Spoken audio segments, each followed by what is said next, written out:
Madame, Monsieur, bonsoir, ravi de vous retrouver en direct sur Canal Algérie comme chaque dimanche soir pour parler football dans votre émission Canal Algérie, Canal Foot. J'allais dire c'est l'heure du foot, c'était le nom de notre émission la saison dernière. Et au sommaire de ce 10e numéro de la saison, on parlera de l'équipe nationale qui s'apprête à disputer 2 matchs amicaux cette semaine face au Mali ce mercredi à Oran et face à la Suède samedi prochain du côté de Malmö. On parlera de la Ligue 1 aussi avec la 11e journée qui s'est poursuivie et cette défaite, cette énième défaite de la JS Kabylie à domicile, c'était face à la jeunesse sportive de la Sahara et la JSK qui s'enlise dans la crise. On reviendra évidemment sur cette situation critique dans laquelle se trouve la JSK cette saison. Et on terminera notre émission avec le jubilé tenu hier et avant-hier du côté d'Oran, le jubilé de Nasreddine Drid, l'ancien gardien de but de l'équipe nationale. Un monsieur qui a beaucoup donné au football national et qui a eu, disons, la reconnaissance escomptée. C'était donc hier du côté d'Oran. On reviendra sur ce jubilé lors de la fin de l'émission, vers la fin de l'émission, dans un reportage, je le disais, sur Drid. Et pour justement m'accompagner dans cette émission, parler de tous ces thèmes et débattre de l'actualité. J'ai le plaisir d'avoir sur ce plateau, disons, des habitués de Canal Foot. Et je commencerai par Mziane Niril, l'ancien sélectionneur national. Mziane, bonsoir. Bonsoir à tous et respect pour ceux qui suivent votre émission sur Canal Algérie.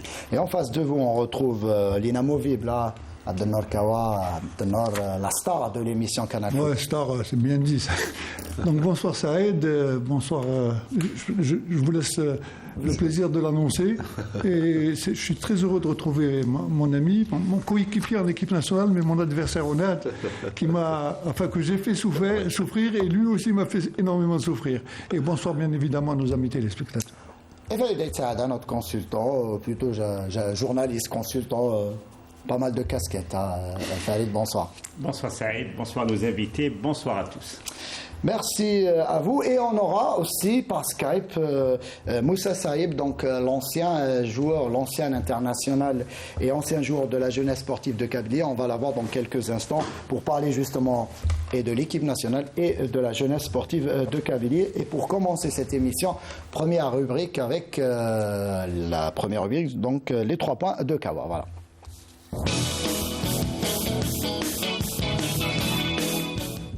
Abdelnor, les 3 points, tes 3 points cette semaine. Vous en avez déjà parlé. Bon, mais ce qui me paraît le plus important cette semaine, c'est un peu la situation de la JSK, qui maintenant, après avoir débuté le championnat, se retrouve avec 5 points, 8 matchs joués. Donc, la sonnette d'alarme a été tirée déjà il y a plusieurs semaines.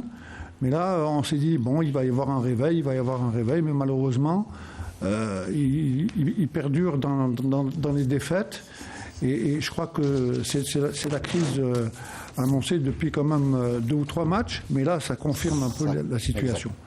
En deuxième point, c'est la démission à l'amiable, bien entendu, de l'entraîneur de Sétif, l'Égyptien Padari, qui a été remplacé sur le champ par un entraîneur qui était à la Sahara, bon, qui a pris les rênes de Sétif.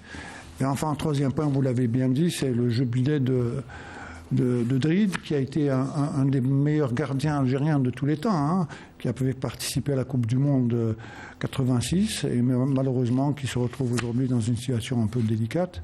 Mais c'est une très bonne chose d'avoir pensé à lui et je souhaite de bien réussir le reste de sa carrière, bien qu'il ne soit plus dans la famille du football.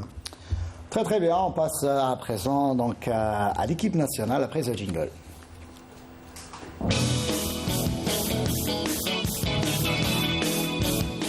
Et Et je le disais donc au sommaire, donc l'équipe nationale qui va débuter son stage demain du côté du Centre technique national de Sidi Moussa en prévision des 2 matchs amicaux qu'elle disputera ce mercredi à Oran face au Mali et samedi à Malmö face à la Suède. Et pour cela, le coach national a fait appel à 24 joueurs. La liste est tombée hier en début d'après-midi sur le site officiel de la Fédération algérienne de football. On va la voir, cette liste. Voilà, donc cette liste des 24 joueurs avec notamment le retour du gardien Raïs Mboulhi, la première sélection de Mehdi Léris, joueur de la Sampdoria de Gênes en Italie, et des joueurs qui ne sont pas dans cette liste, qui étaient présents lors du dernier stage, à savoir Badaran blessé et Zedatka qui n'a pas été appelé, Mirizek qui a été laissé à la disposition de l'équipe nationale à prime. Là aussi Brahimi, joueur de Nice, et Andy Delors qui sont absents, Delors blessé, faut-il le signaler. Le retour là aussi de Haribi, Karim Haribi, l'attaquant du CR Belouizdad. Abdenor, un petit mot sur cette liste. Est-ce que vous trouvez que c'est une liste cohérente? Bien sûr, de toutes les façons, dans sa conférence de presse, Belmadi l'a bien expliqué. On retrouve aujourd'hui 4 gardiens de but. Il y a le retour, bien évidemment, de Raïs Mboulhi, qui n'avait pas été appelé les sélections précédentes, parce qu'il était sans club. Là, aujourd'hui, il est le Qadisiyah en 2e division, malheureusement. Donc c'est un retour tout à fait normal. Les 3 autres gardiens sont des habitués, donc Zorba, qui avait joué les 2 derniers matchs contre le Nigeria et la Guinée. Donc, en ce qui concerne les joueurs qui ont été convoqués, moi je l'ai toujours dit, Belmadi ne convoque pas uniquement pour convoquer. Tous les joueurs qui font partie des 24 ont bien été suivis depuis que... D'ailleurs, il a expliqué, on va y revenir peut-être un peu plus tout à l'heure, il y a des nouveaux joueurs, il y en a un, et il y en a un deuxième qui va rejoindre au mois de mars la sélection nationale. Donc, moi, je pense qu'avec ces 24 joueurs, il y a toujours la même ossature, ça c'est certain. Il y a des joueurs qui ont été rappelés, d'autres que... mais le plus important, il y a 2 matchs, et puis après, ça va être jusqu'au mois de mars. Donc, il va juger un peu tous les joueurs qu'il a ramenés. Moi, je pense qu'il va faire tourner un peu tout le monde. Les 2 derniers matchs, il y avait 2 joueurs qui n'avaient pas joué. C'était le gardien de but et je ne sais pas quel est le joueur qui n'avait pas joué. Zedatka là aussi qui n'a pas été Zedatka, absolument. Mais tout le reste avait tourné. Donc, moi, je pense que ce sont 2 matchs qui vont être très, très importants pour la suite des joueurs qui sont sélectionnés. On va en parler dans quelques instants. On va rester avec la liste. Mzaneret, justement, là aussi, vous avez jeter un coup d'œil sur cette liste. Là aussi, Jamal Belmadi est fidèle à sa réputation. Pas trop de changements dans cette liste. On retrouve quasiment les mêmes joueurs qui sont appelés depuis quelques mois maintenant, donc avec un seul nouveau renfort du côté de cette sélection, à savoir Mehdi Léris, joueur de la Sampdoria de Gênes. Il faudra dire aussi que s'il n'y a pas trop de changements, c'est parce que il n'y a pas trop de révélations non plus de nouveaux joueurs qui apparaissent sur la scène du football, que ce soit européen ou local. Donc forcément, quand on cherche que de la qualité, on cherche la qualité, on cherche le plus à apporter à l'équipe nationale. C'est pas évident, en tous les cas aujourd'hui, de trouver des joueurs qui rentrent dans ce registre-là. Donc c'est pour cela que pratiquement ce sont les mêmes qui reviennent à 1 ou 2 éléments près. J'espère en tous les cas, pour ma part, pour que, comme je l'ai toujours dit, l'équipe actuelle, elle tient la route, mais si nous voulons être encore plus forts et aller plus loin, je crois que on serait bien, en tous les cas, chanceux si on devait trouver 1 ou 2 autres éléments, notamment au milieu de terrain. Voilà, compartiment, vous visez essentiellement... Le compartiment qui me semble en tous les cas avoir quelques soucis. Notamment avec Farouli qui est sans club et qui manque à cette sélection. En défense, on peut toujours apporter des solutions, mais au milieu de terrain, c'est un peu délicat. Khalid Aït Saada, justement, vous suivez très très bien ces joueurs binationaux, notamment si on parle de Mehdi Leris, qui va connaître sa première sélection. Il était dans le radar un petit peu du coach Jamel Belmadi depuis quelques années, mais cette saison, il enchaîne les matchs, en tout cas du côté du championnat italien. Est-ce que vous pensez qu'il a le profil notamment souhaité par Jamel Belmadi? Lui, déjà, il a un profil atypique par rapport à d'autres joueurs, c'est qu'il est polyvalent, mais vraiment polyvalent. La preuve, dans cette liste, il a été classé dans la catégorie défenseur. Alors qu'il a été formé en milieu de terrain. Donc déjà, peut-être que Jamel Belmadi a sa petite idée sur la manière de l'utiliser. Il joue en tant que piston, avec très souvent à gauche, mais aussi côté droit. Mais surtout, c'est ce qu'on appelle en box-to-box, c'est-à-dire c'est un milieu relayeur. Il récupère et il va de l'avant avec le ballon. C'est le poste dans lequel il joue le plus souvent. Mais cela dit, et même Jamel Belmadi l'a souligné ce matin lors de la conférence de presse, ce qui est bien chez lui, c'est qu'il a une culture tactique. C'est-à-dire, on lui explique quoi faire et il exécute. En Italie, il est bien servi. Si tu n'as pas de culture tactique, tu n'es pas un joueur.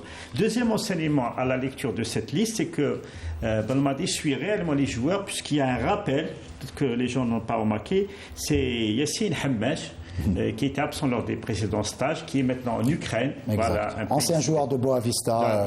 Mais là, puisqu'il a rappelé ce qui suit ses performances, qu'il a jugé qu'il était apte à rejoindre l'équipe nationale. Saïd Benrahma qui est rappelé là aussi. D'accord, Saïd Benrahma. Bon, mais Saïd Benrahma, parce qu'à un certain moment, il ne jouait pas. Là, les dernières semaines, il a enchaîné des matchs. Efficace aussi. Efficace, passeur décisif. Donc là, c'est tout à fait logique.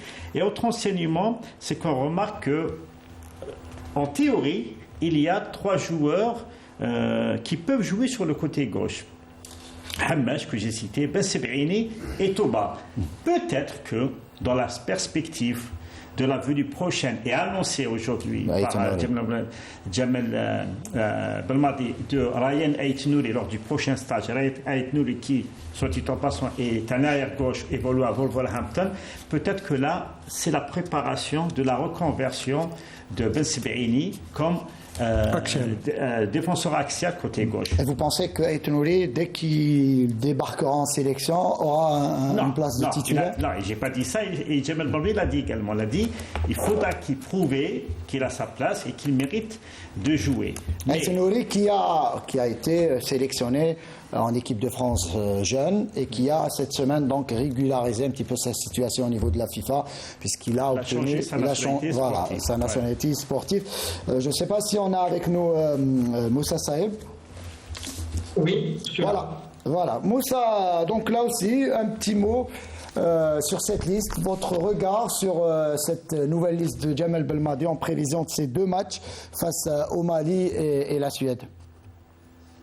Je crois que les invités vont bien analyser les choses. Donc, moi, ce que je peux rajouter, c'est vrai, dans cette liste, on a des départs et des revenants. Donc, moi, ce que je trouve la nouveauté, c'est le jeune, comment il s'appelle, Mehdi Leris, c'est ça? C'est lui qui joue en Italie. Donc, moi, je trouve que l'équipe d'Algérie, depuis l'absence de Forouli, donc il y a un manque flagrant en milieu de terrain. Et je crois que Jamel Belmadi, donc c'est ce qu'il cherche, une complémentarité avec Ben Nasser, donc qu'il n'arrive pas à trouver. Peut-être avec ce joueur, peut-être il va trouver c'est-à-dire le joueur qui est manqué pour la sélection. Sachant que notre sélection, son point fort, c'était celui-là. Parce qu'on a, je crois peut-être on a beaucoup oublié le travail énorme que Forouli faisait en milieu de terrain. Son absence, on la ressent comme une goutte dans l'eau. Donc, pour le moment, c'est le travail de l'entraîneur de trouver cette perle rare qui va être complémentaire avec, comment ça s'appelle, Ben Nasser au milieu de terrain. Très très bien, je reviendrai vers vous, Moussa Saeb. Après justement le reportage, plutôt le sujet qu'a réalisé pour nous Riyad Belkhadim, qui était présent ce matin donc au Centre Technique National de Sidi Moussa pour assister à la conférence de presse de Jamel Belmadi. On va suivre ce sujet et on revient. Beaucoup de sujets ont été abordés par le sélectionneur national Jamel Belmadi lors de cette conférence de presse organisée au Centre Technique National de Sidi Moussa, notamment sur la liste des joueurs convoqués à la veille des 2 matchs amicaux mercredi prochain. D'abord face au Mali, ce sera au stade Miloud Hedfi d'Oran à 20h30 et puis samedi prochain face à la Suède, en Suède, à Malmö également à 20h30. Belmadi est notamment revenu sur les 2 adversaires des Verts durant ce stage où il a insisté sur le haut niveau des 2 nations et la différence entre le football africain et européen. فريق قوي فريق اللي كانت في sur la phase de barrage اللي خسروا مع تونس دونك احنا نعرفوا هذا الفريق ونعرفوا بلي عنده مستوى العالي كانوا قادرين يروحوا لكاس العالم ce qui veut dire beaucoup de choses donc انا بالنا اللي رايحين نلعبوا مع فريق اللي درنا الصعوبات و avec un certain niveau. من بعد الماتش مباراة تاع لا سويد c'est aussi une très très bonne chose de jouer contre une équipe je crois classée entre la 20 et la 25e classement FIFA qui va nous donner un autre style évidemment un autre style de jeu mais qui va aussi nous mettre dans une situation entre guillemets d'extrême vigilance, qui est le football européen, qui est le football de haut niveau, puisqu'il y a des joueurs qui jouent dans les plus grands clubs du monde. Manchester United, il y en a 2. Il y a des joueurs qui jouent à Leipzig, pareil. Il y a des joueurs qui jouent dans toutes les lignes. On a des joueurs de grosse qualité. Et on va avoir des situations à gérer qui vont aussi faire progresser encore cette équipe. Lors de cette conférence, Belmadi n'a pas écarté l'idée de faire appel à 1 ou 2 gardiens de but supplémentaires devant l'incertitude qui plane sur la présence de certains lors de ce stage. Il peut y avoir une surprise, à la dernière minute, l'un d'entre eux pourrait ne pas venir, la situation est compliquée. Zarba ne devait pas y être au départ. Son championnat, le championnat saoudien, est à l'arrêt depuis 1 mois, mais la situation est complexe. Il est possible qu'il y ait une défection. Enfin, le sélectionneur national a pour objectif de faire une revue d'effectifs entre Oran et Malmö. Ensuite, il devra attendre le mois de mars prochain pour une nouvelle date FIFA. Zénéril, justement, ces 2 matchs face au Mali et la Suède, 2 adversaires complètement différents. Le Mali, c'est une équipe assez coriace qui nous met très souvent en difficulté, même si elle nous réussit assez souvent là aussi. Pourquoi, selon vous, on l'a écouté, Jamal Belmadi en tout cas, mais selon vous, est-ce que c'est un choix qui vous paraît correct d'affronter une équipe européenne, et c'est la première fois sous l'ère Jamal Belmadi que l'équipe nationale affronte une équipe européenne, et le Mali qui reste un ténor d'Afrique? Enfin, je ne sais pas, sincèrement j'ignore si ce sont les choix du sélectionneur ou c'est des choix par défaut. Parfois on a beaucoup de difficultés à trouver les sparring partners qu'on souhaite, donc on se rabat sur le disponible. Mais enfin, toujours est-il que ce soit le Mali ou la Suède, ce sont 2 pointures. Probablement un peu le football est différent, puisqu'on aura affaire à un football africain avec toutes les caractéristiques africaines, et puis un football européen où il y a aussi beaucoup de puissance dans le jeu.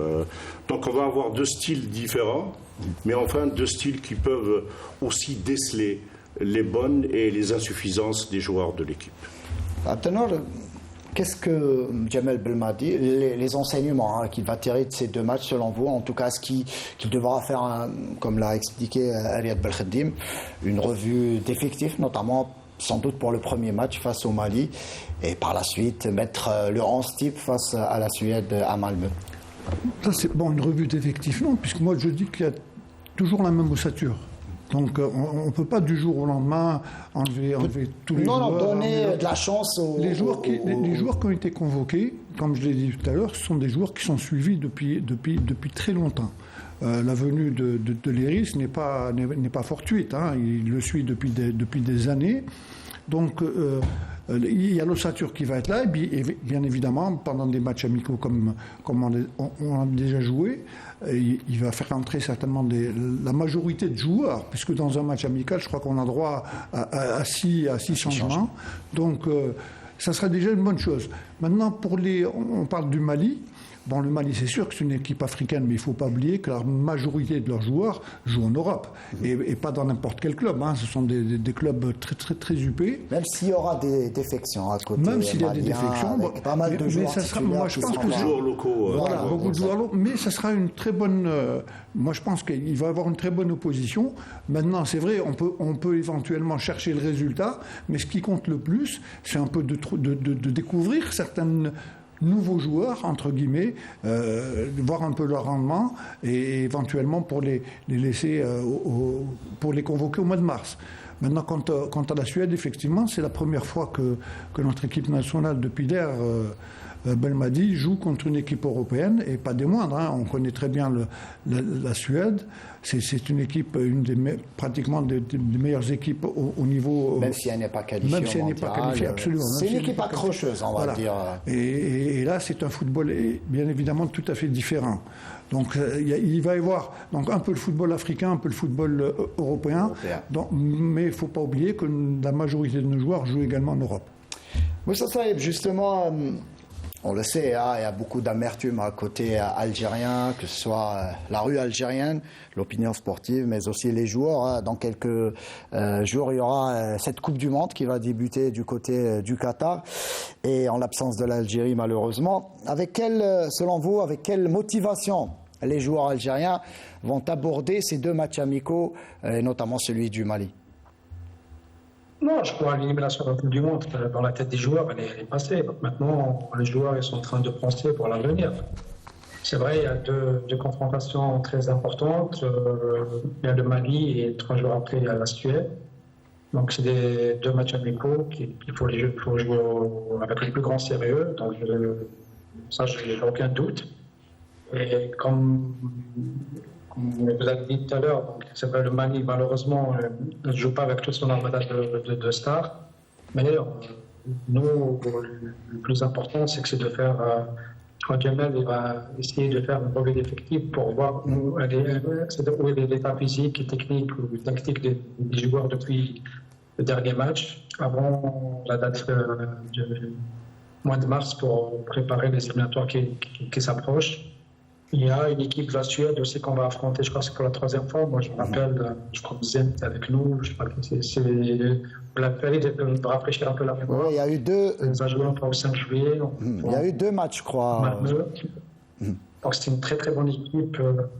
Autre chose, c'est un football scandinave qui est différent du nôtre. Donc, il vaut mieux. Que peut-il apporter ce match, Moussa, justement, ce match face à la Suède? Bon, pour le Mali, on est d'accord, c'est une nation africaine, ça rentre un petit peu dans la logique. On va jouer les éliminatoires de la CAN 2024 au mois de mars prochain. Mais ce match face à la Suède, que va-t-il apporter concrètement à Jamel Belmadi et aux joueurs de l'équipe nationale? C'est toujours bien de jouer contre des équipes supérieurs par papier par rapport à toi.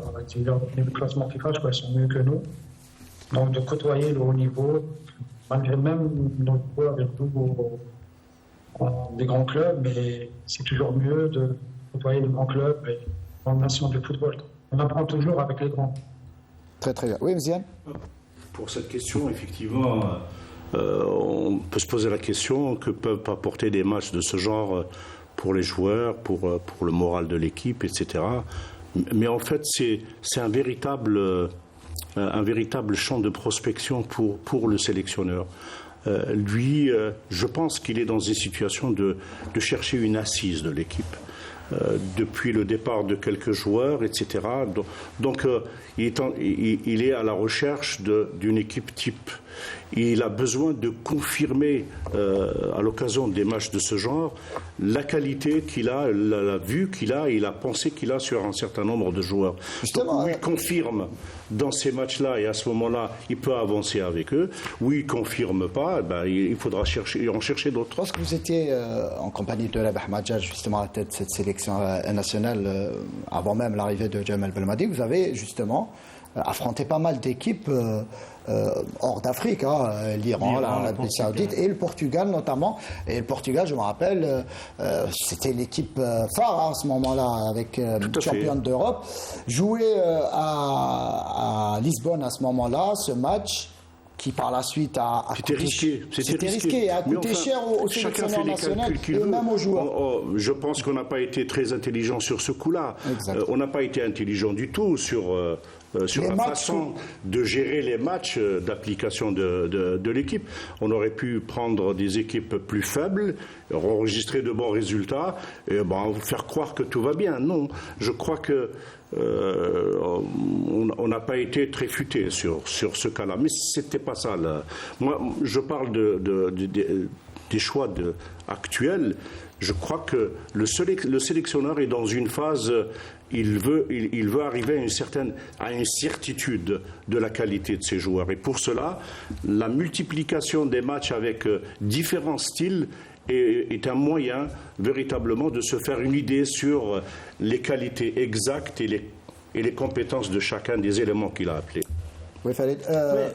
J'allais vous poser la question sur justement, il y a une problématique. Hein, on va voir en tout cas ce que va donner, on verra en tout cas demain avec l'arrivée des joueurs. On dit que pas mal de joueurs pourraient ne pas venir, hein, les joueurs sélectionnés par Jamel Belmadi, puisqu'il faut souligner que ce n'est pas une date FIFA cette semaine, hein, puisqu'il y a la Coupe du Monde qui va débuter dimanche prochain. Certes, c'est au bien vouloir des clubs, notamment en Europe, de laisser leurs joueurs à disposition de la sélection. C'est ce qui a amené justement Jamel Belmadi à faire appel à 4 gardiens notamment. Et même pour les autres joueurs, Farid, ce n'est pas aussi simple de les avoir. Bon, cette semaine, c'est une date FIFA. À partir de la Coupe du Monde, les joueurs qui ne sont pas concernés par la Coupe du Monde peuvent être retenus par le club. Non, mais la tendance... Mais cette semaine, vous parlez...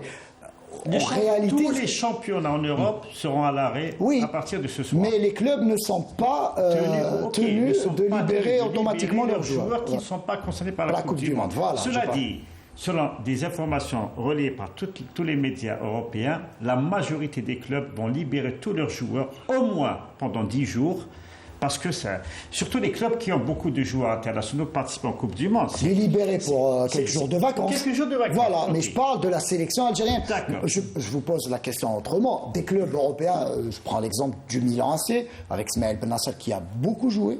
D'autres, même Riyad Mahrez, même exiger de lui d'être au repos. Voilà, plutôt que de lui s'exgérer d'une façon. Au lieu de peut-être se blesser en sélection pour des matchs amicaux qui n'intéressent pas forcément des clubs UP comme le Milan, comme Manchester City et j'en passe. Et par rapport à comme c'est une semaine dédiée aux matchs amicaux concernant les sélections qualifiées en Coupe du Monde, la FIFA peut fermer les yeux. Bon, c'est vrai, la Suède n'est pas en Coupe du Monde, le Mali n'est pas en Coupe du Monde, mais quand même c'est une semaine FIFA. Je reviendrai juste pour moi sur les objectifs de ces matchs. Bon, ma lecture à moi, c'est que le constat fait par Jamel Belmadi après les éliminatoires de la Coupe d'Afrique et après les éliminatoires de la Coupe du Monde, c'est que les joueurs algériens se sont endormis en affrontant des sélections très modestes, Djibouti, le Niger. Après ça, c'était des matchs de qualification. Okay, et l'équipe a gagné assez largement. Ça a endormi quelques joueurs. Je pense que le sélectionneur veut remettre le bleu de chauffe à tous ces joueurs pour qu'ils prouvent contre des équipes qui ont l'habitude de poser des problèmes à l'Algérie, qui peuvent être à la hauteur. On a eu l'exemple de la Guinée, et là, que ce soit Abdelnour ou Mziane, déjà à leur époque, la Guinée nous posait beaucoup de problèmes, c'est historiquement vrai. On l'a constaté même lors du dernier match amical, le Mali également. Donc, le sélectionneur pense que c'est en affrontant les difficultés qu'on pourrait déceler les manques et améliorer cette équipe. Et sur cela, je rejoins Mziane. Pourquoi il cherche à améliorer le niveau de son équipe. Sans oublier le Cameroun dans cette liste.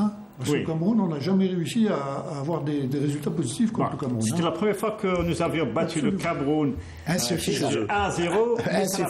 Insuffisant, puisqu'on n'est pas qualifié et c'est le plus important. Il a dit, Jamel Belmadi, lors de la conférence de presse, il veut habituer ses joueurs à la vigilance continue, parce que dans les équipes, les sélections européennes sont toujours en alerte, peuvent être dangereuses à tout moment, et c'est ce manque de vigilance qui nous a coûté la qualification pour la Coupe du Monde contre le Cameroun. Une question pour tout le monde, et notamment pour les techniciens. Pourquoi ne pas affronter une équipe africaine en Afrique même, en Afrique noire. Pourquoi ne pas se déplacer en Zambie? Je pose la question en toute...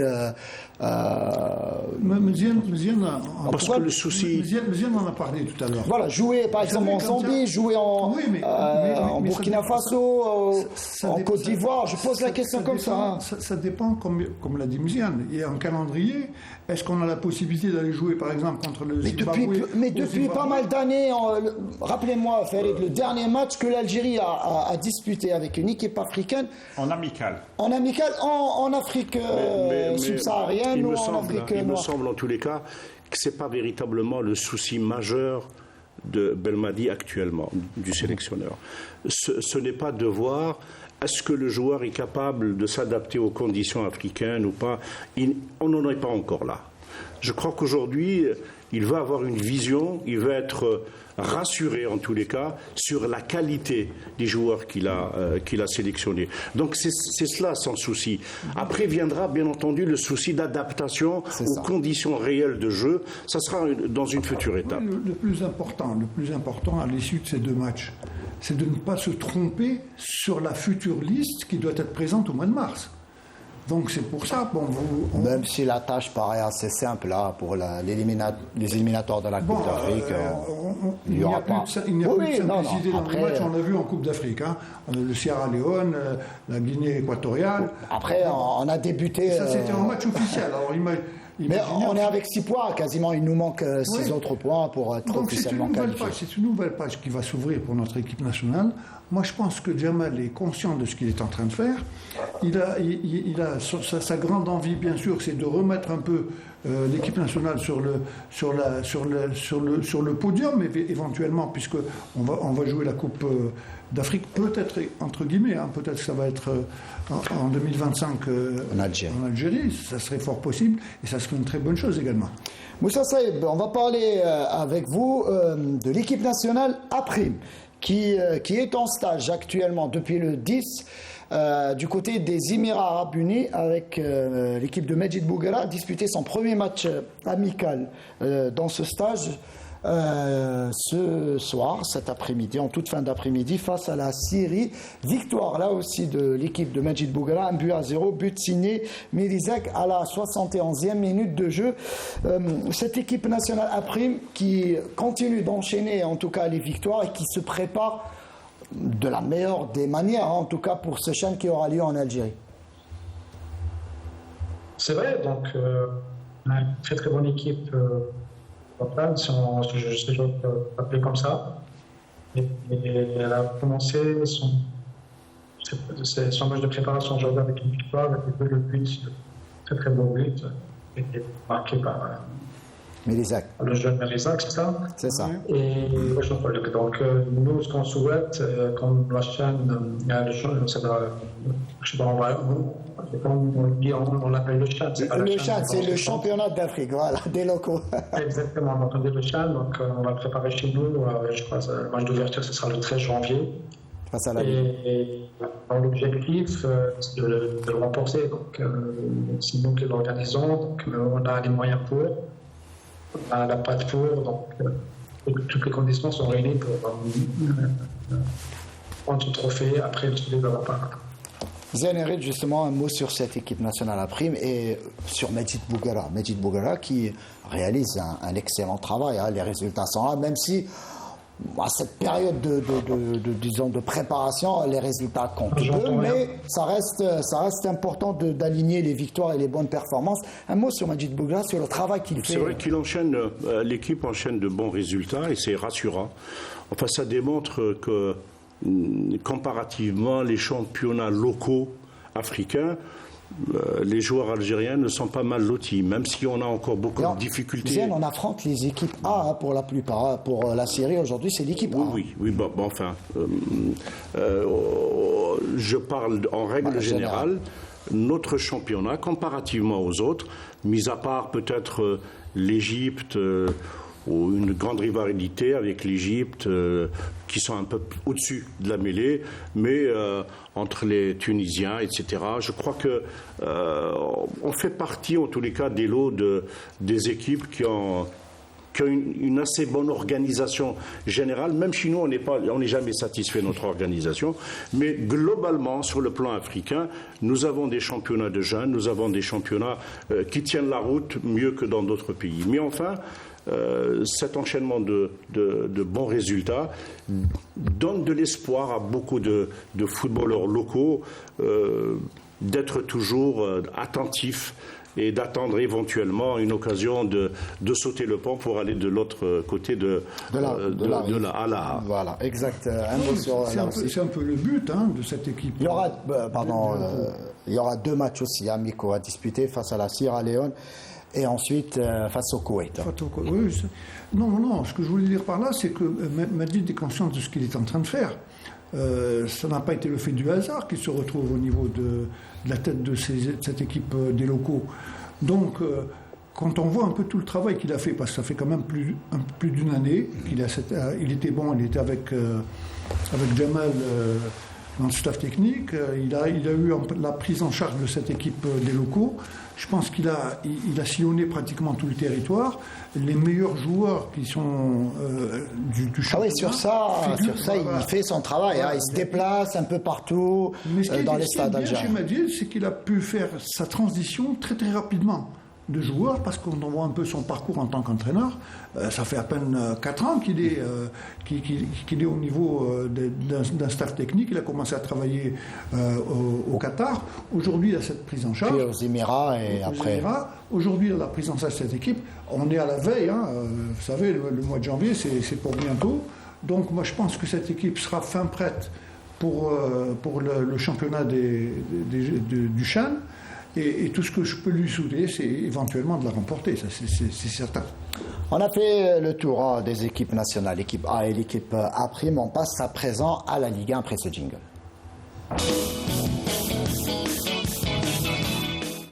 Et on va commencer la Ligue 1 donc avec la 11e journée qui s'est poursuivie ce week-end. Il y a eu les 3 matchs. Les 3 derniers matchs en attendant le dernier qui va opposer l'USM Alger au RC Arba, un match reporté à une date ultérieure, comme vous le savez. Et donc la jeunesse sportive de Kabylie qui devait l'emporter à domicile face à la jeunesse sportive de la Saoura pour sortir un petit peu de la crise. Mais au final, il y a eu une nouvelle défaite pour les poulains du coach démissionnaire Abdelkader Amrani. Le résumé de ce match en compagnie de Fatah Abada et Ahmed Laribi qui étaient aux commentaires. Des gens qui peuvent nous apporter quelque chose. À l'instant même, M. Lies Boukouassa qui donne le coup d'envoi pour la GS Saoura, les visiteurs qui sont venus pour réellement gagner, pour réellement remporter les 3 points. Ça ne sera certainement pas chose facile. Attention à la bête blessée, attention à la GS Kabylie. Pour qui? Moi qui pour Gnina. Gnina qui va centrer, mais il n'y a personne. C'est le 3e centre de Gnina. Attention, bien récupéré. Oh là là là là là là là là là là là là. Quel joli but de Ben Youssef après avoir raté il y a quelques instants un but tout fait face au gardien Saidi. Voilà qu'il se rachète et d'une reprise de volée à l'intérieur de la surface de réparation ou à peine sur la ligne. Ahmed Haribi, assez joli. Il remet sur Ben Youssef. Voilà, c'est Mansouri, très bien joué par Mansouri aussi. Oui. S'ils veulent que ça soit efficace, je pense que c'est le moment le plus difficile pour l'équipe adverse d'encaisser un but. Ah oui, c'est pas le moment parce que déjà menée 1-0, cette équipe de la Saoura ne lâche pas le morceau, elle va vers l'avant. Mellal. Attention, c'est ce qu'on disait Ahmed Haribi, c'est Bellatrache. Celui qui a obtenu le corner, c'est lui qui a égalisé à 2 minutes. On était en train d'en parler, Ahmed Haribi. Très joli coup de tête de Bellatrache après un centre bien joué par Mellel. Vous et moi, on avait un pressentiment. Ah bah oui, absolument, il voulait revenir en santé. Et puis je pense que si on peut revoir l'action, parce qu'il me semble que le gardien n'est pas sorti au bon moment. Il n'est pas du tout sorti alors que c'était dans sa surface de réparation. Ça, c'est des ballons pour le gardien. Mais si on voit Ahmed Haribi, si on revoit l'action dès le départ, Khalif qui n'a rien perdu, voilà. D'abord, Bellatrache qui n'était pas du tout marqué. Attention, c'est un contre sur le côté gauche. Attention, attention, attention. Ils viennent d'être surpris. C'est qui celui qui vient de faire toute cette action? Ben Yahya, le nouveau rentrant. Donc excellent coaching. Excellent coaching de la part de Djalit. Mustafa Djalit et la JS Saoura qui mène à la 66e minute de jeu. Aussitôt rentré, aussitôt il offre un deuxième but ô combien important. Ça aurait pu être de l'autre côté, Ahmed Haribi. Ça a été raté par Mouaki après le centre de Alili. Mais là... Attention, le numéro 22, c'est... Le numéro 22, c'est Doucen. Je pense que c'est la dernière occasion. Le dernier espoir. Tout à fait. Longue. Non, ça a été touché de la tête. Je pense que Monsieur Boukwassa ne va pas tarder à siffler. Ben Saïd qui va centrer, certainement. Ben Saïd qui centre pour qui? Pour la défense, et c'est un dégagement. Et Monsieur Boukwassa qui attend cette action, ça a été dégagé. Attention, il a essayé de lober. Oui, parce qu'il a vu le gardien sortir. Et à l'instant même, le référé, monsieur Lies Boukwassa, vient de siffler la fin de cette rencontre et qui s'est terminée au profit de la GS Saoura, 2-1. Rappelons que le premier but, que c'est la GSK qui a ouvert le score à la 18e minute par l'entremise de Ben Youssef. L'égalisation est intervenue par Bella Tarash à la 44e minute. Ensuite, Ben Yahya à la 65e minute a enfoncé le clou. Encore une nouvelle défaite donc de la jeunesse sportive de Kabylie à domicile, encore une fois, face à cette équipe de la Saoura. Moussa Saïb, comment expliquer cette nouvelle déroute de la GSK et surtout, comment expliquer ce début de saison cauchemardesque pour le club Kabylie? Comme on dit, au niveau de la GSK maintenant, les matchs se suivent et se ressemblent. Donc, chaque fois on voit des défaites. Après, chaque fois on avait un petit espoir que l'équipe européenne, au moins pour un sursaut d'orgueil, mais malheureusement, l'équipe n'arrive pas à avancer. Donc, je sais pas, sincèrement, je ne sais pas ce qui se passe dans cette équipe. Elle n'arrive pas à décoller, donc même malgré un parcours, il faut le rappeler, donc en Champions League, ils ont été un parcours honorable avec une qualification en phase de poule, phase de groupe. Mais le championnat, on les voit qui sont à la ramasse, qui sont à la traîne. Ils n'arrivent pas à enchaîner de bons résultats. Même à la maison, l'équipe n'arrive pas à gagner des matchs. Je ne sais pas ce qui se passe. Je crois que le problème est plus profond que le technique ou autre chose. Est-ce que vous êtes inquiet, Moussa Saïb, sincèrement? Aujourd'hui, après 11 journées, il y a eu 9 matchs disputés par la JSK pour l'instant, et donc 5 petits points. À force de jouer avec le feu, on risque de se brûler au final. Exactement, donc inquiet, pas inquiet. Donc inquiet, c'est vrai, c'est pas l'habitude du club de faire de faux départs. Il n'est pas inquiet, donc le championnat est encore lent, donc on n'est qu'à 9 journées, sur 12 que les autres équipes ont joué, la GSK a 3 matchs de retard, et il reste presque 22 matchs par la GSK, je crois, à jouer. 2 matchs en retard, Pardon ? 2 matchs en retard, pas 3. Ah, 2 matchs, d'accord. Non, là, tu m'as dit qu'elle va jouer 9 journées, donc ils vont jouer 11 journées, je crois, c'est ça le championnat. Voilà, il y a 11 journées on est à la 11e journée et la GSK a joué 9 matchs. Mais le plus inquiétant, Moussa. Il y a un match à jouer, il y a 300 points à prendre, donc c'est ça l'espoir qu'il peut, mais à condition de, comment dirais-je, de mettre des égos de côté, de penser que l'intérêt du club et de travailler la main dans la main.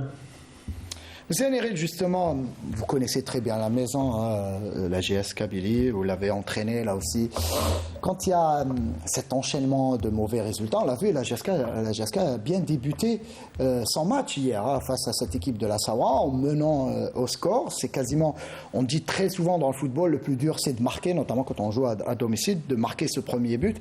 Et au final, encore une fois, la JSK qui se fait rejoindre au score et au final même battre à domicile.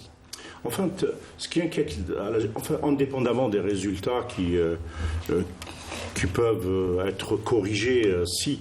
Le plus inquiétant, c'est l'état d'esprit général de l'équipe, qui abdique assez rapidement, qui lâche prise et il m'a semblé, en tous les cas, il y a une mal-vie dans cette équipe. On la sent fébrile sur le plan psychologique. La JSK a toujours été très forte sur ce volet-là. Ce sont des joueurs qui n'abdiquent jamais, des joueurs qui se battent jusqu'au bout. Il leur est arrivé de perdre des matchs, mais d'une façon, disons, toujours difficile pour l'adversaire de gagner à Tizi Ouzou ou ailleurs. Je crois que il n'y a pas d'identification, en tous les cas, de la JSK telle que nous la connaissions. Je crois que beaucoup de choses ont changé, l'effectif a beaucoup changé. La JSK, dont l'attente et les attentes des supporters est toujours très grande et toujours... la direction a parlé de titres en début de saison. C'est ça, c'est que je crois qu'on la nuance est de taille. On a véritablement fait la bonne analyse, en tous les cas la bonne évaluation entre ce que tu as entre les mains et puis les objectifs tracés à cette équipe. Il est très difficile pour cette équipe d'être championne ou de figurer parmi les premiers. Aujourd'hui, après tant de matchs, ce qui est inquiétant, ce n'est pas en fait les résultats techniques, mais c'est la démobilisation morale de l'équipe. Cet abandon aussi au sein du club, vous l'avez bien souligné, Mzeneri. Abdelno, là aussi, on parlait de titre côté AGSK. Mais là, on va jouer pour la survie du club en Ligue 1. Il y a une chose qui m'est difficile à comprendre. La GSK l'année passée avait très mal débuté le championnat. Par la suite, ils se sont ressaisis. Et s'il restait encore 3-4 matchs, ils auraient pu être champions d'Algérie. Ils ont terminé à la deuxième place, ils avaient fait un retour exceptionnel. Comment se fait-il qu'en fin de saison, l'entraîneur a été remercié. La majorité, il est arrivé à la fin de son contrat, donc il n'a pas été reconduit pour diverses raisons. Donc il y a eu l'envie du coach tunisien de partir. Moi je parle de logique. Là, on termine donc on explique pour nos téléspectateurs, c'est que l'entraîneur Souiah était en fin de contrat. Certes, il voulait partir, mais la direction n'a à aucun moment essayé de le convaincre de continuer son travail à la tête de cette équipe. Moi je parle de logique. Donc l'entraîneur aurait dû rester, la majorité des joueurs auraient dû rester. Or, ce qu'on a vu en début de saison, la GSK était d'abord sans entraîneur. Il y a eu un recrutement qui a été fait par certains dirigeants. Je ne sais pas comment ce recrutement a été fait, mais le fait qu'aujourd'hui... Un coach qui est débarqué au bout de 3 matchs. Qui n'avait absolument. Abdelkader Amrani qui arrive, on s'est dit, tiens, il y a eu un déclic puisqu'il a commencé avec une victoire, ensuite une qualification en Coupe d'Afrique, et puis d'un coup, quand je vois un peu la réaction des joueurs lors du match contre Saoura, il y a une passivité totale. On a vu des défenseurs complètement amorphes. Méziane a dit la qualité de la GSK à l'époque, c'était la hargne. On voyait une GSK pendant 90 minutes. Je ne parle pas de la grande GSK. Oui, on parle des années précédentes. Voilà. Donc il y a quelque chose qui ne va pas, ça c'est certain. Maintenant, il faut trouver les solutions au plus vite. D'abord, est-ce que la démission d'Amrani est consommée? Abdelkader Amrani qui a déposé sa démission en conférence de presse hier après le match. Mais si la GSK continue et s'il ne trouve pas de solution, ça va être inquiétant. Farid Aïtsaada, vous suivez là aussi très très bien ce club, la jeunesse sportive de Kabylie. Le coach Abdelkader Amrani, je le disais, a déposé a annoncé sa démission à l'issue du match. Et là aussi, il a tiré à boulet rouge sur les joueurs, sur la manière avec laquelle ces poulains ont joué ce match. Il parle pratiquement de trahison de certains éléments. C'est compliqué d'utiliser ce genre de terme quand on est coach et quand on est dans cette situation qui est assez difficile à avaler pour les supporters du club. Bon, déjà, il faut rendre hommage à Abdelkader Amrani qui a eu la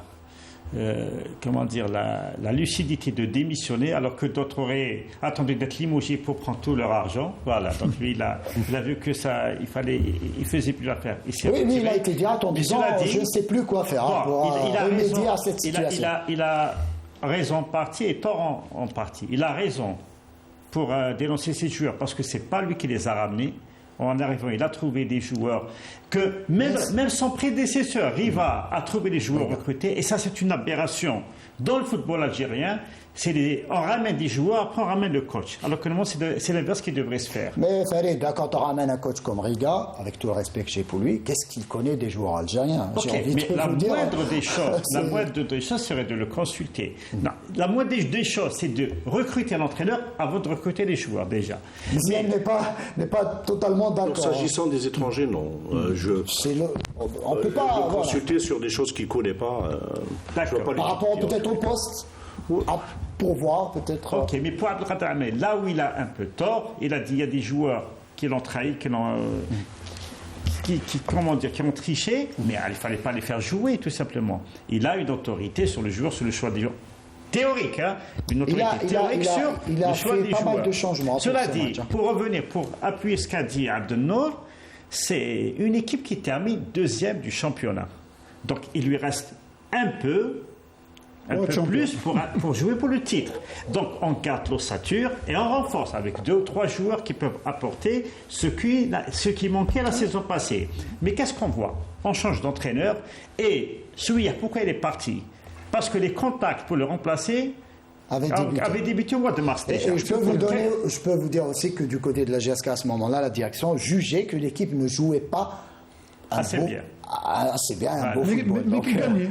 Qui gagnait au final. Voilà, mais quand un entraîneur sait, parce que ça ne se cache pas, qu'on est en train de recruter d'autres entraîneurs dans son dos, bien sûr, il se retire. Deuxièmement, on libère 12 joueurs pour en ramener 10. Alors moi, j'aimerais bien qu'on m'explique sur quels critères... En fait, le vrai problème, c'est celui-là. C'est pas une question d'entraîneur. C'est cette instabilité. Amrani connaît très bien son métier. Il sait très bien ce qu'il faut faire. Je ne pense pas que ce soit le changement d'entraîneur qui a entraîné, en tous les cas, cette situation-là. Mais enfin... Oui, les joueurs, oui, les bons joueurs ne sont plus là. Ceux qui ont fait de la JSK ce qu'elle était l'année dernière ne sont plus là. Là est le véritable problème. Alors, on libère 10 joueurs, 12 pour en ramener 10. Moi, je pose la question, sur quels critères on a ramené ces joueurs et en quoi les joueurs nouvellement recrutés sont meilleurs que ceux qui ont été libérés? Moi, j'aimerais connaître les critères techniques. Je ne suis pas technicien, mais j'aimerais bien juste qu'on m'explique. D'autant plus que ceux qui les ont ramenés aujourd'hui les critiquent. Voilà, ça c'est le paradoxe.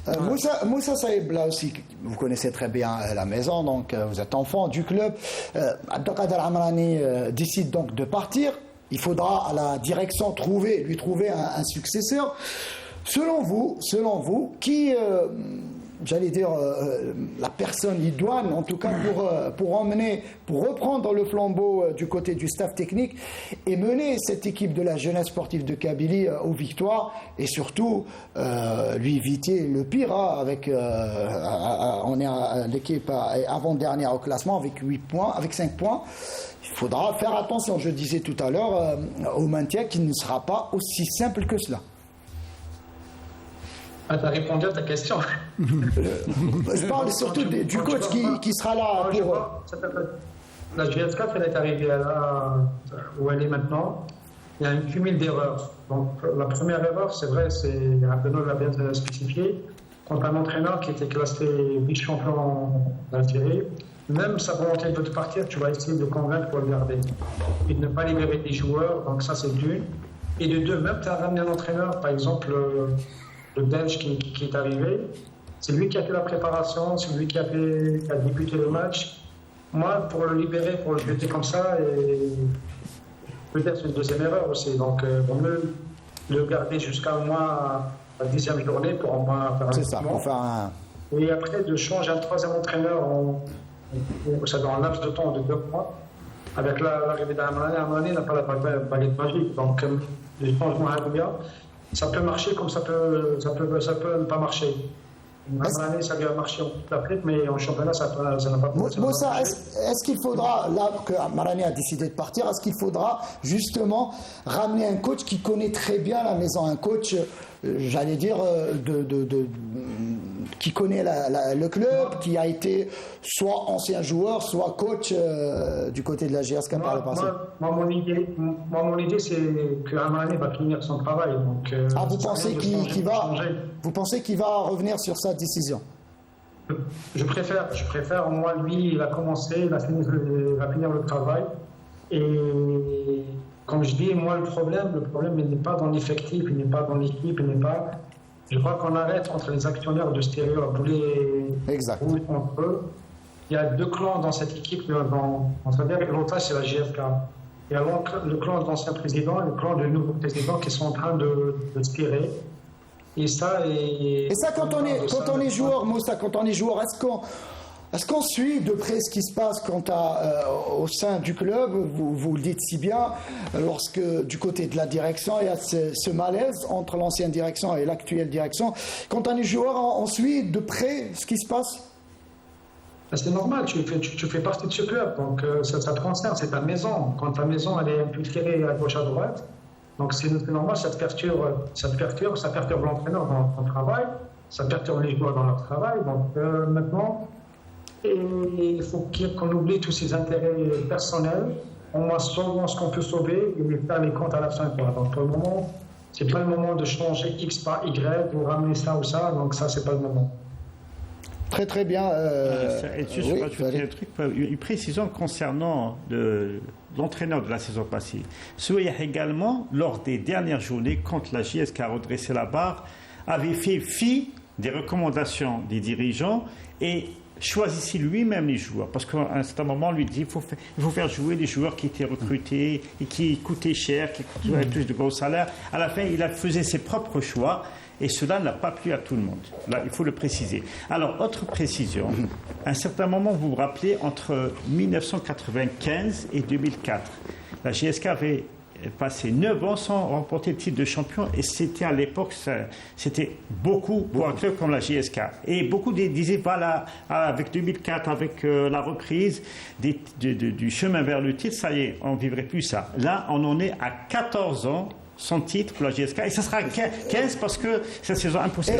Et le dernier titre remporté la GSK, c'était avec Moussa Saïb en 2000. Et je finirai avec ça, Farid Aïtsada, vous me tendez la perche, justement. Le dernier titre remporté par la GSK, c'est en 2008. Et c'était sous les ordres de Moussa Saïb. Justement, Moussa Saïb, on vous voit, ça fait longtemps plutôt qu'on vous voit plus sur les terrains. L'idée peut-être de reprendre du travail, du service du côté de la GSK, est-ce que ça vous tente ou vous dites que non, c'est loin de moi le terrain à présent? Il y a deux techniciens, des maîtres à moi, donc Jen m'a entraîné, un peu dans le kiff-kiff, donc ils connaissent bien le métier. Quand tu es loin des terrains plus de puissants, donc ce serait un peu difficile de revenir. Donc, il n'y a rien d'impossible, mais c'est-à-dire l'envie de retourner sur le terrain, le banc de touche, c'est un peu dur, donc il faut avoir un peu de temps. Pour le moment, je ne suis pas encore prêt. Très très bien, en tout cas, Moussa est sincère. Juste, on rend hommage aussi, en tout cas, pas hommage, en tout cas, il faut souligner qu'aujourd'hui, on est le 13 novembre, ça fait 2 ans, jour pour jour, que l'ancien président de la jeunesse sportive de Kabylie, à savoir Mohamed Cherif Hannachi, nous a quittés. Donc, Rabbi Rahmou. Et j'imagine que cette situation dans laquelle se trouve la JSK lui aurait pas fait plaisir. On vous remercie, en tout cas, Moussa Saïb, d'avoir été avec nous, en tout cas, pour cette première heure de l'émission. On vous souhaite, on espère vous revoir sur le terrain et on espère vous revoir du côté d'Alger très bientôt pour vous avoir parmi nous ici, Inch'Allah, sur ce plateau. Avec plaisir. Au revoir tout le monde. Au revoir, Moussa. Et donc, sans plus tarder, on va passer à l'autre match donc, de cette journée qui a opposé à Khenchla, l'équipe de l'USMK, face à l'US Biskra, et là aussi, belle victoire des locaux, tout ça résumé par Smaïl Benqaidia. Saison, et puis, puisque, depuis les années 70, l'US... Le ballon au Abidi, le ballon sur la ligne. alors que le gardien Brahimi était bien sur ses appuis. Ah, s'il passe, c'est bien fait. Ah oui, Bakour, Maxwell, ah, il y va, il centre. Il a mal ajusté son Tani renvoie les 22 acteurs au vestiaire. 0-0 dans cette première mi-temps. Soltani, pardon, puisque c'était Bouffiera qui défendait, pardon. C'est bien fait. Et oh, le ballon est toujours en jeu. Et là, il n'y a pas penalty. C'est bien fait avec ce ballon de Zaidi. Attention de Nasreddine Khaled. Extrêmement évidente. Contact. Les 5 dernières minutes à tenir pour Biskra. Et attention le sang. Le ballon est de violent. Oh, le but de Qaddour. Quel tir de Qaddour Oussama qui trouve la lucarne dans l'ultime seconde de la rencontre. Qaddour Oussama qui réussit à trouver la faille et le chemin défilé. Mais quelle fut longue à se dessiner cette victoire qui n'est pas encore acquise parce qu'ils vont encore terminer. Mais regardez ce tir qui met dans le vent le gardien Wabdi qui n'a rien pu faire. C'est très beau à voir Qaddour Oussama qui a été le défenseur qui a pu décompter la situation grâce à ce tir de loin. Et alors au-delà des 18 mètres, et regardez, c'est très beau à voir. Quel but magnifique de Qaddour Oussama qui vient anéantir pratiquement les espoirs de cette équipe de Biskra. 2-10 après l'expulsion de Khaled Nasreddine. Voilà, la joie totalement justifiée. C'est une victoire qui est venue dans la douleur. Vous savez qu'on a dominé tout le match, surtout en première mi-temps on a raté beaucoup de buts et quand tu rates tu encaisses, heureusement qu'on n'a pas encaissé. On a le même scénario en deuxième mi-temps, on s'est créé beaucoup d'occasions et on les a ratés par manque de concentration, de précipitation et la dernière passe.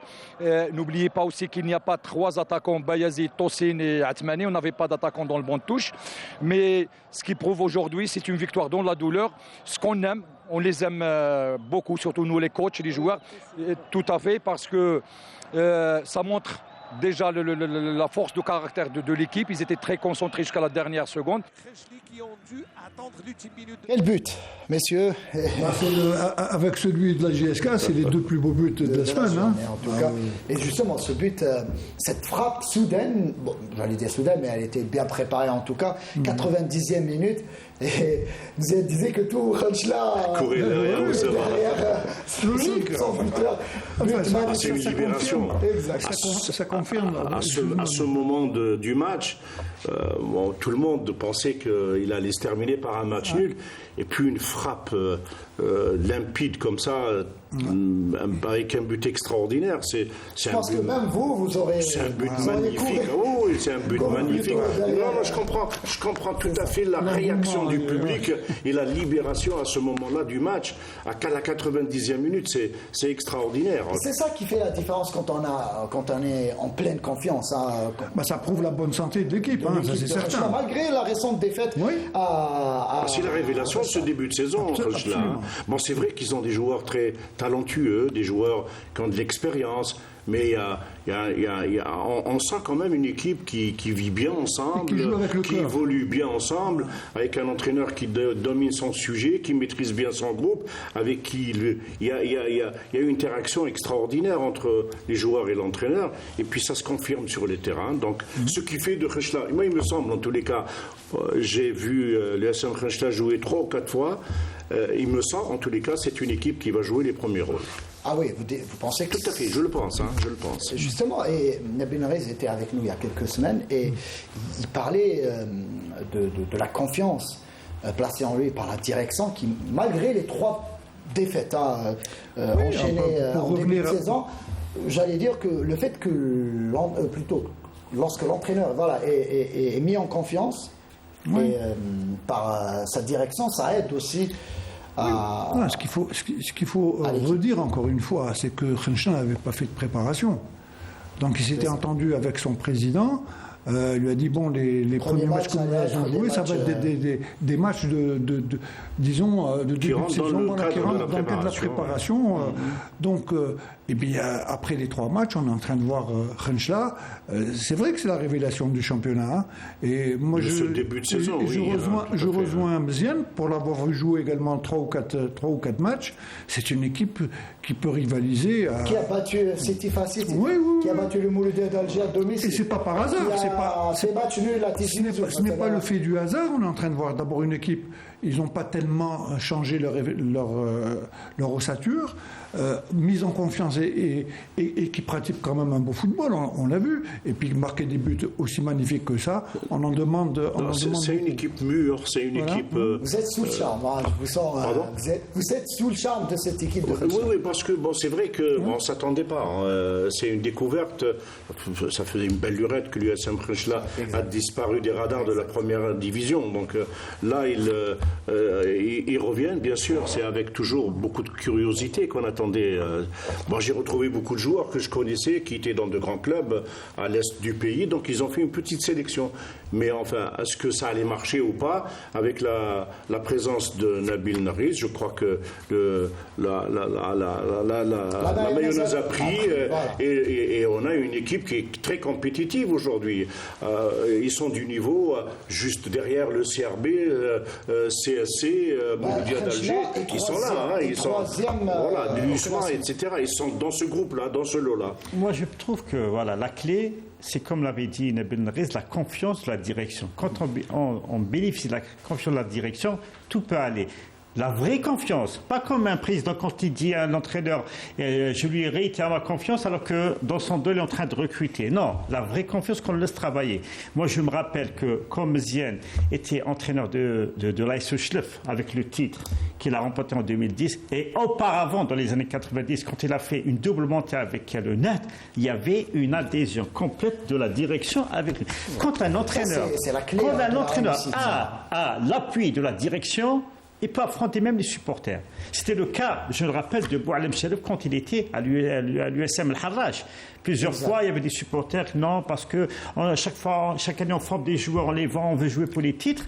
Mais il avait la direction, l'appui de M. Laïb, et ce qui lui avait permis de travailler. Une fois parti, Al-Harraj, malheureusement, est passé à côté quasiment de son sujet. On passe au dernier match disputé donc hier samedi. Ce match disputé à domicile entre El Bayed et le MC Oran. Tout ça résumé par Sid Ahmed El Bouraïb. Les locaux se montrent dangereux et affichent leurs ambitions dès le début. Durant la première période, les deux équipes préfèrent ne pas se découvrir et aucune occasion dangereuse n'est à signaler jusqu'à l'ouverture du score d'El Bayed à la 45e minute par Barkat. فرسان الهضاب يعلنون عن التقدم والأسبقية يغيرون.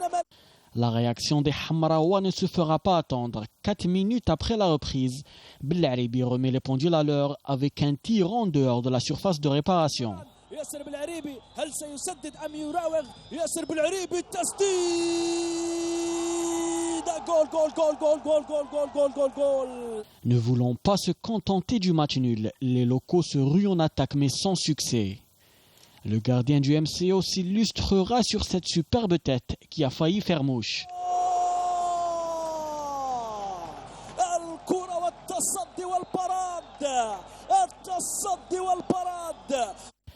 Les longues balles finiront toutes dans les bras de Soufi.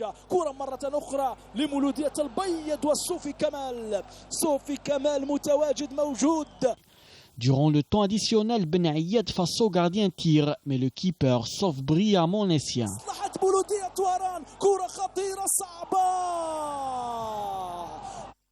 Score final, un but partout. Notre préparation a été perturbée. Au vu de ce que nous avons vécu cette semaine, je dirais que le nul est satisfaisant. Nous aurions pu encaisser beaucoup de buts, surtout en première période, où nous étions totalement à côté. Nous avons dû également effectuer 2 changements pour cause de blessures. Un match nul qui permet au MCO de conforter sa 7e place avec 13 points, juste devant son adversaire du jour, qui pointe en 9e rang.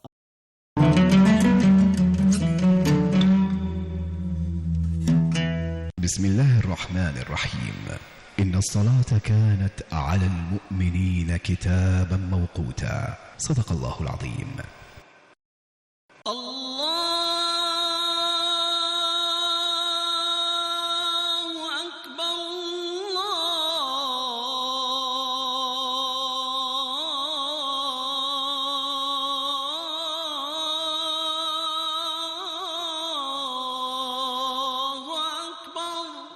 أشهد أن لا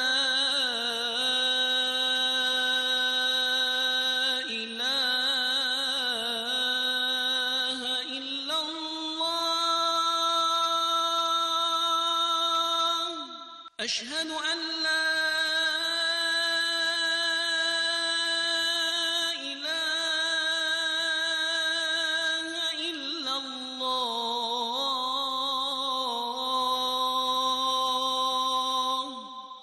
أشهد أن محمدًا رسول الله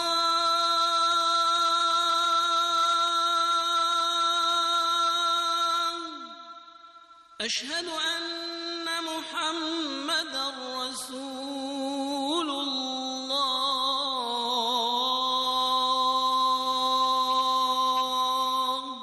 حي على الصلاة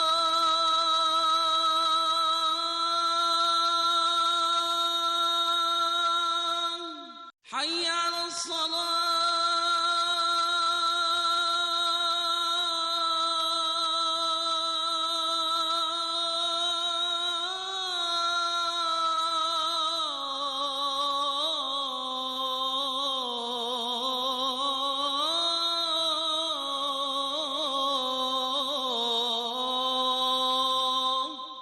حي على الفلاح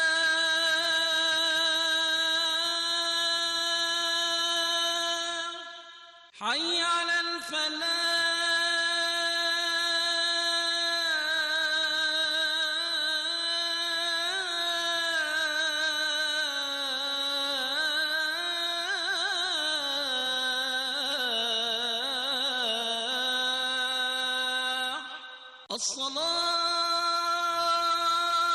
الصلاة خير من النوم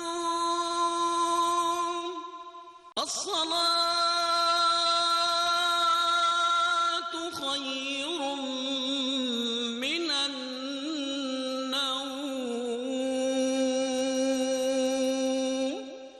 الله أكبر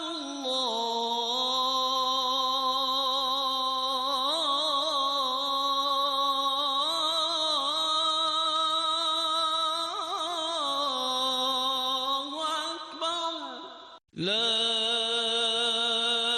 إله إلا الله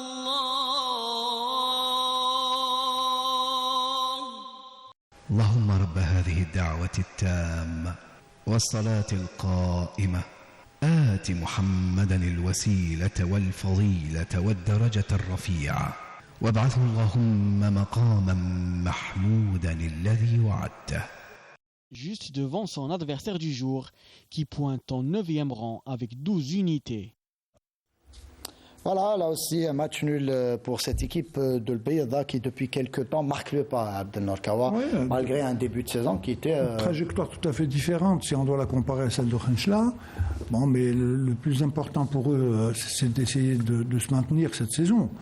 Donc, bon, match nul, c'est toujours bon à prendre. Le MCO fait également une bonne affaire. Il ne faut pas oublier, mais le gros problème que je trouve qu'il faut résoudre, c'est les matchs retard. On est à un tiers du championnat. Si on ne purge pas, là, ça va fausser pratiquement tous les calculs. Donc, d'abord, essayer de remettre en place ce calendrier et que tous les matchs soient joués pour pas qu'il y ait trop de matchs retard. On va se retrouver comme la saison passée où il y a eu des matchs... Alors justement, pour renforcer ce qu'a dit Abdelnour, alors il y aura le Chan, donc les joueurs seront à l'arrêt.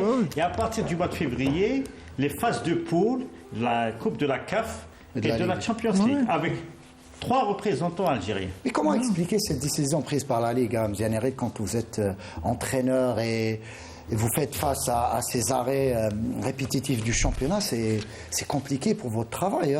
Et notamment, notamment quand on voit que sur les 24 joueurs sélectionnés par Majid Bougala, par exemple, il y a 8 du CRB, 8 de l'USMA, 4 du Mouloudia d'Alger.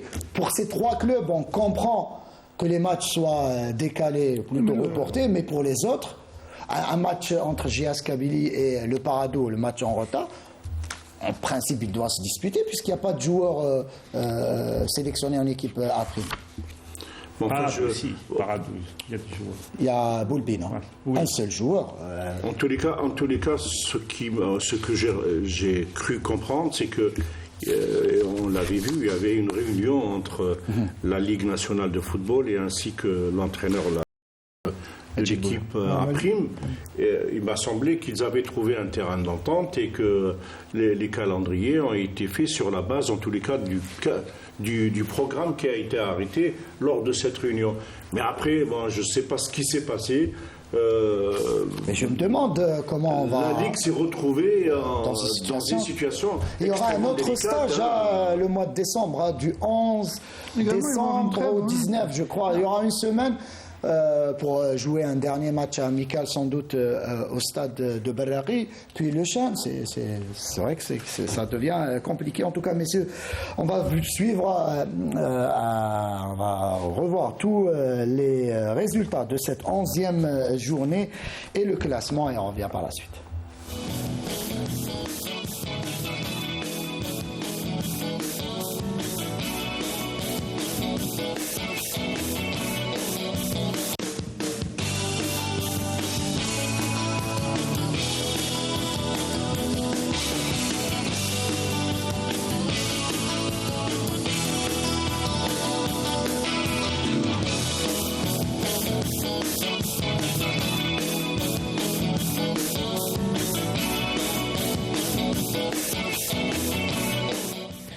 Voilà, on a fait le tour de la Ligue 1, place à présent au gros plan.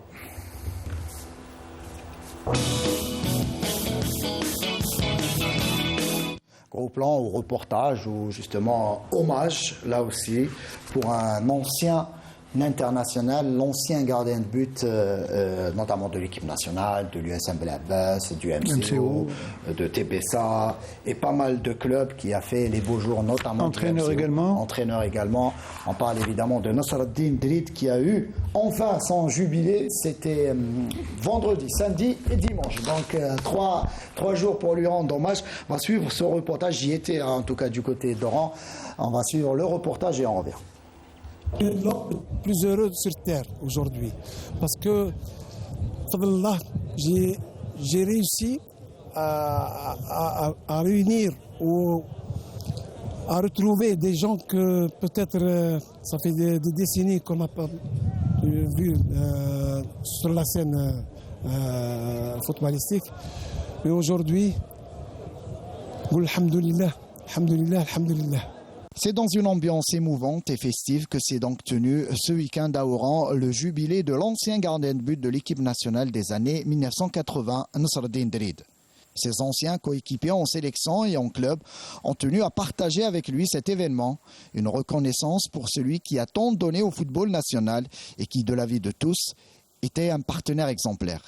C'est quelqu'un qui me ressemble un peu. Il est très réservé. Quand il était en sélection, il était toujours à l'écoute.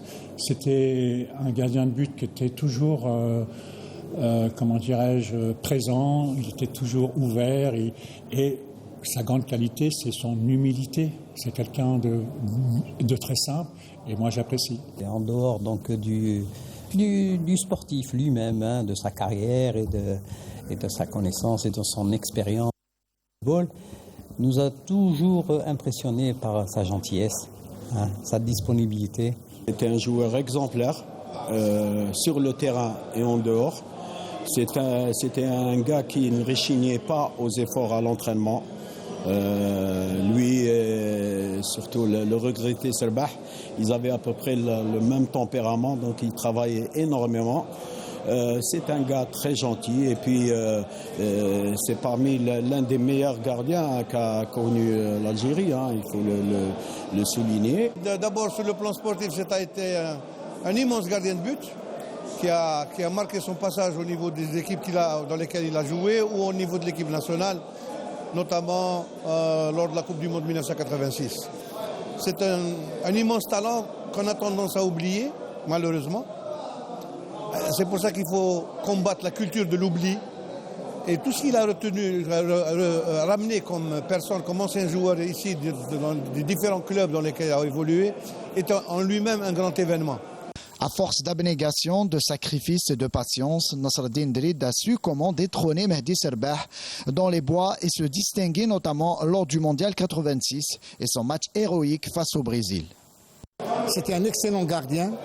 Il a côtoyé un certain regretté Mehdi Serbah, qu'il a su le propulser au plus haut niveau.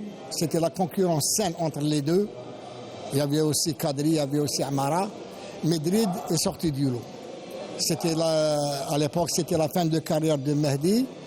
Drid a su relever le défi. Il a très bien remplacé. Et après, il a fait une très grande carrière en équipe nationale. Pour moi, c'est un frère.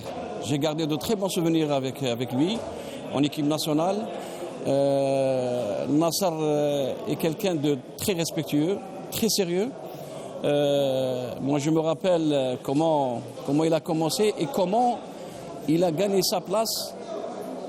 Contre qui et avec qui? Avec Serbah Allah yarhamou. Natif de Tébessa, Drid est passé par la GSMT locale avant de rejoindre l'USM Al-Harrach, puis l'USM Bel Abbès et le MCO avec lequel il remportera le championnat en 1988 et gagnera ensuite avec le Raja Casablanca la Ligue des champions africaine. Ému, il ne manquera pas de rendre hommage à ses parents pour l'éducation qu'ils lui ont donnée. Tout d'abord, le mérite revient à mes parents. Et surtout à mon père, je suis désolé. Mes parents qui m'ont éduqué, et je le remercie. Mon père, Allah yarhamou, ma mère, Allah yitoul fi amra, Allah yashfiha, Inch'Allah. Alhamdulillah, Rabbil alamin, alhamdulillah. Nasreddine Drid, 65 ans, compte 45 sélections avec l'équipe nationale entre 1982 et 1988.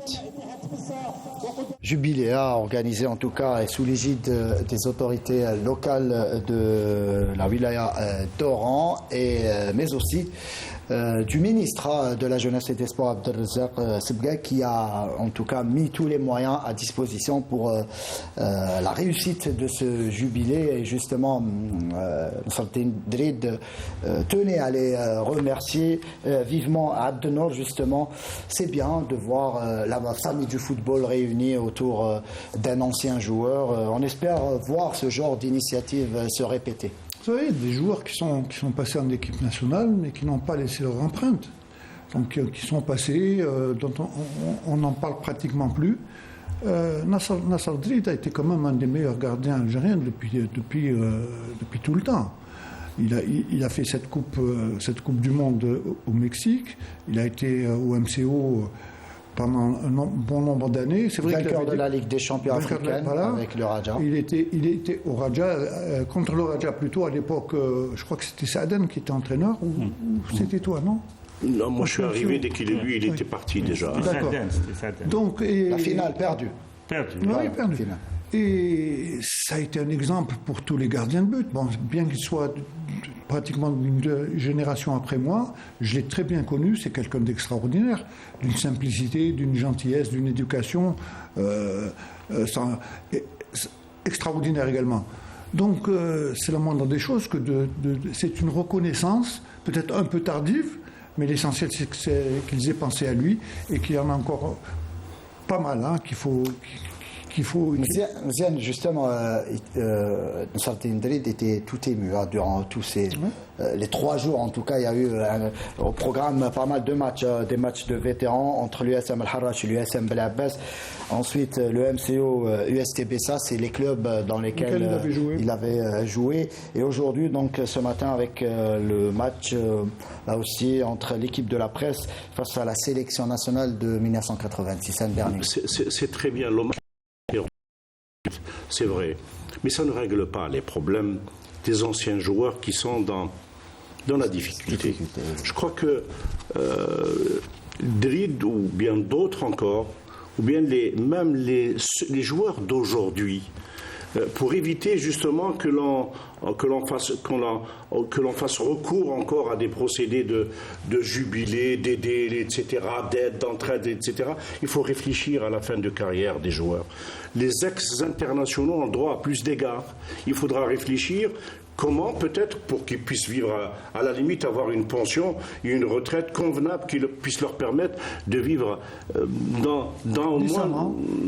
Pas dans l'aisance, mais enfin... dans la dignité. Dans la dignité. Voilà. Donc, si nous devons faire un geste, c'est bien de faire des jubilés. Il n'y a pas de souci pour cela. C'est bien. Mais le mieux, c'est de régler véritablement les problèmes quotidiens permanent de ces joueurs-là. Et pour cela, il n'y a pas mieux que de réfléchir en tous les cas sur la façon d'aider ces joueurs à avoir une retraite convenable. Et sur ce, messieurs, on arrive au terme de cette émission. Merci à vous trois. Merci à Adnan. Merci, puis merci Ziane. Merci Saïd. Merci. Merci. Khalid, on espère vous revoir très très bientôt. En tout cas, merci à toute l'équipe du Studio 2, de la régie justement d'antenne et tous les journalistes, mais aussi la script et notre réalisateur. Je vous dis à dimanche prochain. Restez branchés sur Canal Algérie. Merci.